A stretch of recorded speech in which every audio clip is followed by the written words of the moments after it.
Finding selling price when profit or loss percent and cost price are given.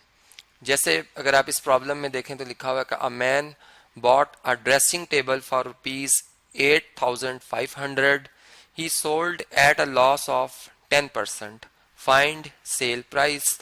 ये dressing table आप देख सकते हैं जी, एक आदमी ने इसे खरीदा है 8,500 रुपये में। अब वो जब इसे बेचता है तो उसे लॉस होता है, मतलब उसे नुकसान होता है 10%। 10% का मतलब यह है कि उसको हर 100 रुपये पे 10 रुपये नुकसान हुआ है। ठीक है, हमने ये बताना है कि उसने कितने की ये टेबल बेची होगी। ठीक है, अब इसके लिए सबसे पहले हम बात कर लेते हैं कॉस्ट प्राइस की, जिसे कि हम C.P भी लिख सकते हैं। और ये कितनी है जी, ये है जी 8,500 रुपये।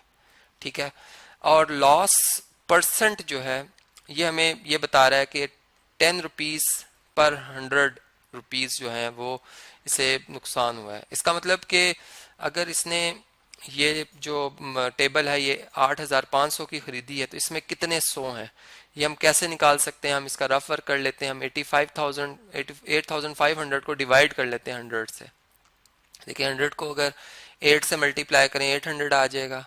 ठीक है, और यहाँ से हमारे पास 500 मतलब इसमें आ जाएगा रिमाइंडर, और फिर 100 के टेबल में 5 से मल्टीप्लाई करने से 500। तो कहने का मकसद कि हमारे पास 85 जो है वो आप कह सकते हैं 100 वाले नोट्स हों तो ये 8500 बन जाएंगे। ठीक है, इसका मतलब कि एक 100 के ऊपर उसको 10 रुपये का नुकसान है।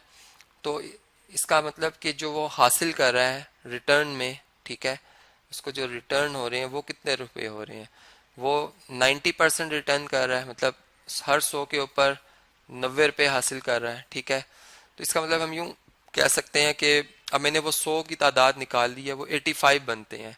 तो इसका मतलब कि मैं यूं कह सकता हूं कि 90 मल्टीप्लाई बाय 85 जो है वो हमारे पास आप समझ लें कॉस्ट प्राइस में जो हंड्रेड्स की तादाद थी, तो ये रिटर्न में इसके पास जो अमाउंट है वो आ जाएगी, जिसे कि मैं फिर सेल प्राइस कह दूंगा कि ये सेल प्राइस है।